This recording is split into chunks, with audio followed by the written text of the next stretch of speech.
To all my mamas out there, you know, excuse me, that feeling that you get when you're postpartum, but you get to take a shower. You know how it literally feels like the best shower of your life. And today I was like, you know what? I'm going to do a little glam. I am turning 30, guys, in less than a month. And we are gonna go out to dinner for my birthday, which will be really nice. So I was like, I'm just gonna play around with a little makeup. And then I thought, I don't think I've put on eyeshadow, like a decent amount of eyeshadow in like a year. Cause I just never really like get dolled up that much anymore, you know? So just, I feel good. I'm feeling myself today. Hello, beautiful friends and book lovers. I hope that you're all doing well. I'm excited for this video. I wanted to film a video that was centered around the thrillers that I am most looking forward to reading this year. I know Alice Feeney has not come out with the title of her next thriller, I think, but hopefully she's coming out with something this year. I don't know. But of course she would be featured in this video. She's my favorite author. But yeah, the last time I was looking that up, I didn't see anything. So I don't know, correct me if I am wrong, but I have 8 thrillers here that I'm really excited. But the fun thing, well, at least I think it's fun, is that I actually have not read a single synopsis of any of these thrillers. I'm simply basing it off of the fact that they are authors of books that I have liked in the past. So I'm simply excited to read these based on the fact that I have enjoyed one and or more of these authors' past books. So what I'm gonna do is I'm gonna talk about the book. I'll put an image of it here for you, tell you its release date, and then I am going to read the synopsis, and then you'll get to see like my reaction too for if I think the book like sounds good. I plan on reading these all anyways, but I think it's fun kind of going into it blind, if you will, because I have no idea what any of these 8 books are about. So without further ado, let's just go ahead and get started. Also, sorry, I'm reaching over here in my laptop. I'm hoping that a lot of these books are book of the month choices. So then I can just use my token to get it for cheaper. But we'll see. I'm going to keep my expectations low because I feel like as the years have gone on, book of the month has almost kind of stopped putting out like the big author named, oh my gosh, I'm like butchering the sentence. I feel like when I first joined book of the month, it was guaranteed that they had like Feeney, Jewel, Sager, like they would always have their latest titles. But I definitely have noticed that they've been like pulling back from that. Sometimes those like bigger named authors are a choice or are an add-on. But sometimes it's like they're not even like a book of the month choice. So anyways, I hope these are, because that would just be awesome. Okay, first thriller that I'm excited to read in 2024 is End of Story by AJ Finn. This book actually comes out in 3 days. I'm filming this video on the 17th, and this book comes out February 20th. So let's go ahead and read the synopsis together. It says, "I'll be dead in 3 months. Come tell my story." So writes Sebastian Trapp, reclusive mystery novelist, to his longtime correspondent Nikki Hunter, an expert in detective fiction. With mere months to live, Trapp invites Nikki to his spectacular San Francisco mansion, to help draft his life story. Living alongside his beautiful second wife, Diana, his wayward nephew, Freddie, and his protective daughter, Madeline, soon, Nikki finds herself caught in an irresistible case of real-life detective fever. And now there's a quote. Oops. Shit. Sorry, guys. "You and I might even solve an old mystery or two." 20 years earlier, on New Year's Eve, 1999, Sebastian's first wife and teenage son vanished from different locations, never to be seen again? What? Did the perfect crime writer commit the perfect crime? And why has he emerged from seclusion 2 decades later to allow a stranger to dig into his past? Hold on, there's more.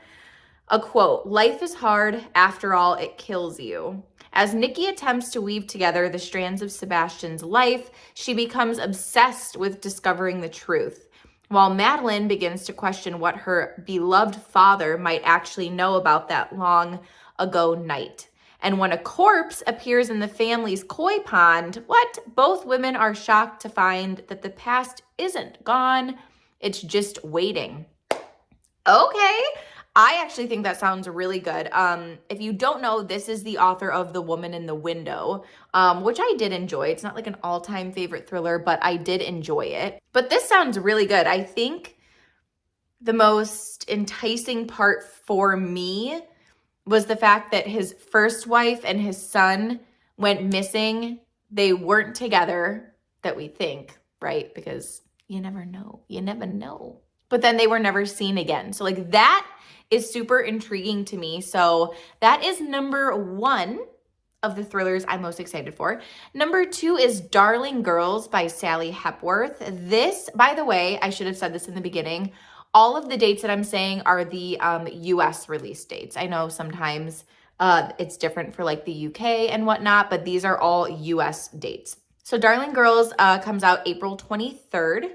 And let's go ahead. I'm excited. I actually really, really, really like Sally Hepworth's past books. I've read quite a few of them. So she's like almost an auto-buy author for me. So I'm excited to read the synopsis. Okay, it says, Sisters, Secrets, Love, and Murder. Sally Hepworth's new novel has it all. For as long as they can remember, Jessica, Nora, and Alicia, right? Alicia, have been, side note, now you're going to see how much I struggle sometimes. Because if I haven't pre-read it, you're going to see the errors. For as long as they can remember, Jessica, Nora, and Alicia have been told how lucky they are. As young girls, they were rescued from family tragedies and raised by a loving foster mother, Miss Fairchild, on an idyllic farming estate and given an elusive second chance at a happy family life. But their childhood wasn't the fairy tale everyone thinks it was. Miss Fairchild had rules. Miss Fairchild could be unpredictable, and Miss Fairchild was never, ever to be crossed. In a moment of desperation, the three broke away from Miss Fairchild and thought they were free. Even though they never saw her again, she was always somewhere in the shadows of their minds. When a body is discovered under the home they grew up in, the foster sisters find themselves thrust into the spotlight as key witnesses. Or are they prime suspects? Oh, sorry, I keep scrolling a little too far. A thrilling page turner of sisterhood, secrets, love, and murder. Okay, it sounds good. I will say I just read a book of the month thriller. This one right here. No One Can Know by Kate Alice Marshall, which was also about 3 sisters.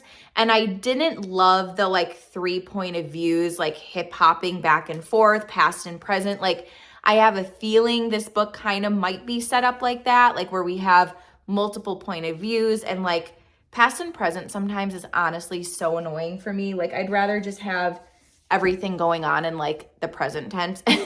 I know I've said this countless of times in many videos before, but like, I don't know. It's just, especially if you are reading thrillers back to back and they all kind of have that, it just honestly like, then that is when I know I need a genre switch up. So I think it sounds good, but after having read that, I'm not like super itching to read it, which I think is fair. Okay, the third thriller is She's Not Sorry by Mary Kubica. This comes out April 2nd. I will say the last Mary Kubica book I read, I think it was Just the Nicest Couple. Didn't love it. I know it didn't get a whole ton of great reviews, feedback, if you will. I waited quite a while to read that just because I saw the not great reviews, whatever. I didn't love it. I didn't think it was terrible. I just thought it was very mediocre. But Mary's books, again, she's an auto-buy author for me. I've loved so many of her books. That was actually the first book that I didn't love. So I'm excited for this. All right, let's see what it's about. An ICU nurse accidentally uncovers a patient's frightening past in this chilling thriller. Megan Michaels is trying to find balance between being a single mom to a teenage daughter and working as a full-time nurse. While on duty at the hospital one day, a patient named Caitlin arrives in a coma with a traumatic brain injury, having jumped from a bridge and plunging over 20 feet to the train tracks below. First thought, she probably didn't jump. She was probably pushed if this is a thriller, right? Like, let's be honest. But when a witness comes forward with shocking details about the fall, it calls everything they know into question. Was Caitlin pushed? And if so, by whom and why? Megan has always tried to stay emotionally detached from her patients, but this time she mistakenly lets herself get too close until she's deeply entangled in Caitlin's and her family's lives.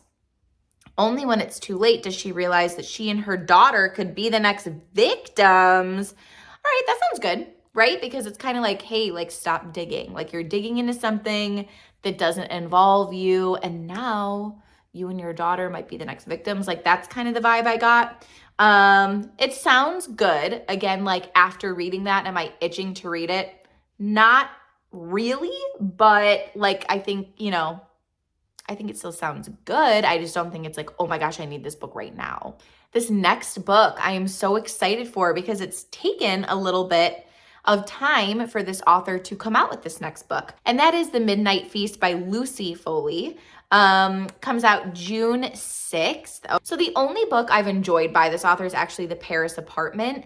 I did not like The Hunting Party, so much so that I didn't even bother reading the guest list. But I did read The Paris Apartment and I loved it. I thought that was like a great thriller. So I'm excited to see what The Midnight Feast is about. It says, the deliciously twisty new locked room murder mystery from the number one. Okay, great. Welcome to the opening weekend of The Manor, a luxury. Oh my gosh, sorry, you guys. Bear with me. A luxury resort built on top of old secrets in an ancient wood. Okay, this setting sounds good. And now all of these are in caps. So it says the founder, the lover, the mystery guest, the kitchen help, the detective. All have an agenda, all have a past, but not everyone will survive. That actually honestly reminds me so much of The Paris Apartment, because look at the back here. I'm surprised I even remember this because I have a really bad memory, but I remember the synopsis for The Paris Apartment was very similar. The socialite, the nice guy, the alcoholic, the girl on the verge, and the concierge. So I'm going to be honest, it sounds like a secluded, I'll put that back later. It sounds like a secluded setting. It sounds like we don't have an overwhelming number of characters. So this one of the, 4 we've talked about so far, definitely sounds like it's the most up my alley. It sounds like it has everything that I'm looking for in a thriller, like not too many characters, secluded setting, like it's ticking all of the boxes. So that one I am super excited for after having read that. Okay, this next one. These publishers are just loving this like bright green font for thrillers lately, it seems. Middle of the Night by Riley Sager comes out June 18th. You guys, that's a day after my son's birthday. Also, can we talk about for a second how I have in June, I will have a 3-year-old. What the heck? And our daughter, she is turning a month in math, 5-ish days. What the heck, you guys? Crazy. Life and time goes by so quickly. Okay, I'm excited because I really liked Riley Sager's latest book. Why am I blanking on the title? Oh, right here. The Only One Left. Loved it. There are quite a few of his books I didn't like, but that one I really liked. So I'm really excited for this new thriller. Let's see what it's about. So it says, in the latest jaw-dropping thriller from New York Times, okay, great. A man must contend with the long ago disappearance of his childhood best friend and the dark secrets lurking just beyond the safe confines of his picture-perfect neighborhood. The worst thing to ever happen on Hemlock Circle occurred in Ethan Marsh's backyard. On 1 July night, 10-year-old Ethan and his best friend and neighbor, Billy, fell asleep in a tent set up on a manicured lawn in a quiet, quaint New Jersey cul-de-sac. In the morning, Ethan woke up alone. During the night, someone had sliced the tent open with a knife and taken Billy. He was never seen again. What the hell? All right, hold on, there's more. 30 years later, Ethan has reluctantly returned to his childhood home. Plagued by bad dreams and insomnia, he begins to notice strange things happening in the middle of the night. Someone seems to be roaming the cul-de-sac at odd hours. Ooh, that just gave me like goosebumps. I don't like that. Like envisioning that. Like imagine looking out your window and you're like, someone's lurking out there in the streets. Not for me. Not for me. Someone seems to be roaming the cul-de-sac at odd hours, and signs of Billy's presence keep appearing in Ethan's backyard. Okay, what the fuck? Like literally, this is so scary. Is someone playing a cruel prank, or has Billy, long thought to be dead, somehow returned to Hemlock Circle?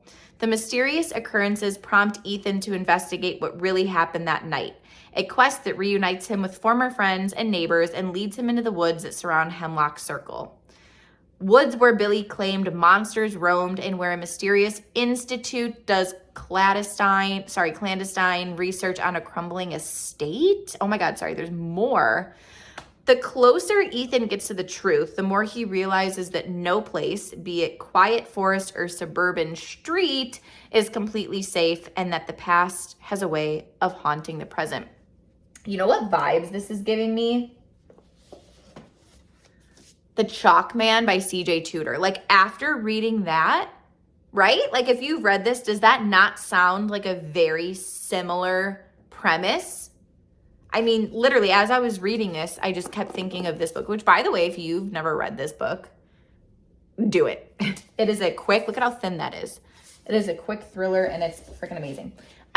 Okay, got goosebumps reading that one. And I would say out of all 5 or 6 or however many we've talked about, that one is calling my name for sure. I can't wait to read it. The only thing that makes me a little hesitant, let me scroll back up, after having read that, is the part where it was talking about how Billy, I think, said he used to see like monsters in the woods or whatever. You guys already know let me think of how to word this. Riley Sager has went down a paranormal route in one of his books before, and I thought it was extremely poorly executed and I didn't like it. I hope that is not the route he's going with this book. I don't know. I personally just like my thrillers to be like realistic. So when I think I'm reading a thriller and then some like paranormal shit is thrown in, it like is such a turn off for me. I'm like, no, please. I thought this was a thriller, not like a horror novel, you feel me? So hopefully it steers clear of that and is like simply just a thriller, because if so, I think I'm gonna love it. One Big Happy Family by Jamie Day. This comes out July 16th. The reason I'm excited for this is because this is the author who wrote The Block Party, which you guys know I loved. I thought this was such a fun, like Desperate Housewives thriller with like all the drama. I just loved it. So when I saw that this author was coming out with another book, I was really excited. So let's see what it's about. It says, The Precipice is a legendary family-owned hotel on the rocky coast of Maine. Oh my gosh, I really want to go to Maine. Side note, like I tell my husband all the time, if we could travel to like any new state, it would be Maine. Like I so badly want to go there. If any of you live there or have been there, can you like drop in the comments or send me a DM or something on Instagram, which is the same. It's at Heather's Book Review. Like tell me where to go. Tell me where to visit when it comes to Maine, because I'll be honest, I just want like a lobster roll, and like I'm all about the food and seafood and fish and whatnot. But like tell us what to do, because I think we're going to go like not soon, but like, within the next few years. Okay, starting over. The Precipice is a legendary family-owned hotel on the rocky coast of Maine. With the recent passing of their father, the Bishop sisters, oh my gosh, are you, like literally listen, 3 sisters, Iris, Vicky, and Faith, come on, have come for the weekend to claim it. But with a hurricane looming and each of the Bishop sisters harboring dangerous secrets, there's murder in the air, and not everyone who checks into the precipice will be checking out. I hope I'm saying that word right. Each sister wants what is rightfully hers, and in the mix is the precipice 19-year-old chambermaid Charlie Kelly, smart, resilient, older than her years, and in desperate straits. The arrival of the Bishop sisters could spell disaster for Charlie. Will they close the hotel, fire her, discover her habit of pilfering from her guests, or even worse, learn that she's using a guest room to hide a woman on the run? Okay, that part's intriguing. With razor-sharp wit, heart, thrills, and twists, Jamie Day delivers a unique brand of summertime suspense. Okay, we already know what I'm thinking because I've already said it for Sally Hepworth's novel, like another thriller about three sisters, meaning we're most likely getting 3 point of views, plus the chambermaid or whatever she's called, Charlie, maybe even a point of view of the woman on the run. Who knows?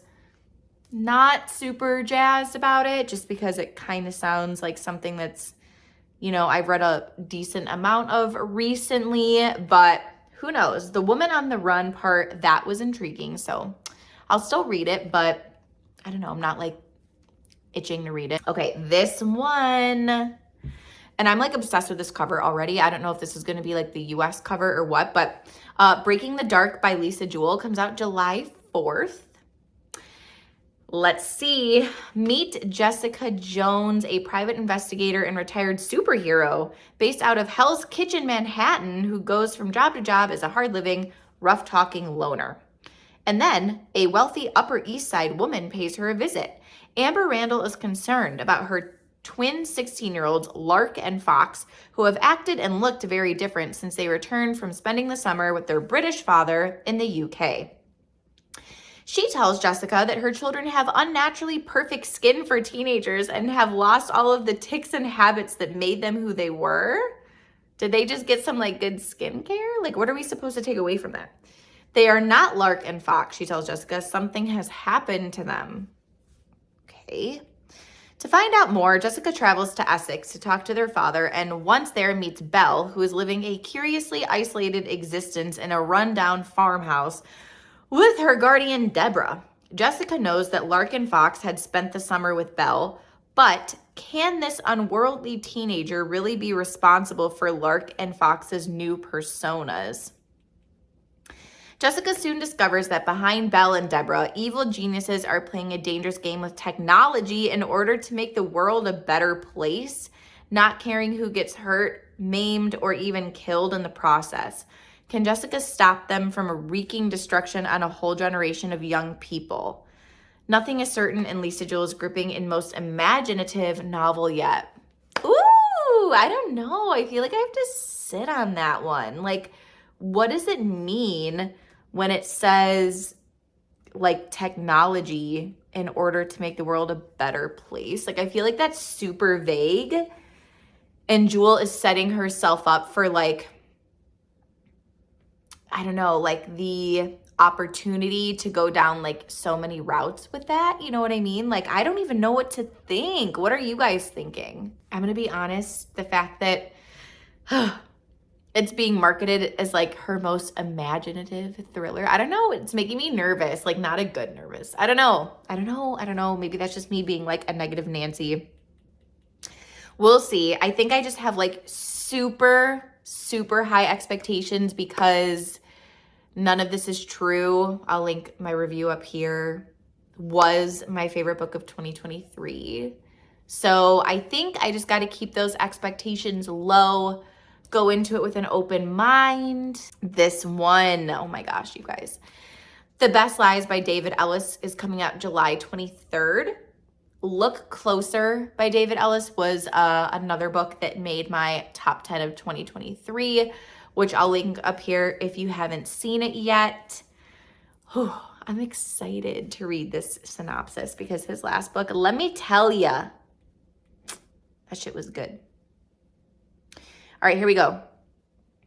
Leo Balanoff is a diagnosed pathological liar with unthinkable skeletons in his family's closet. He's also a crusading attorney who seeks justice at all costs. When a ruthless drug dealer is found dead and Leo's fingerprints show up on the murder weapon, no one believes a word he says, but he might be the FBI's only shot at taking down the dealer's brutal syndicate? I don't even know if I said that right. Risk his life going undercover for the feds or head straight to prison for murder.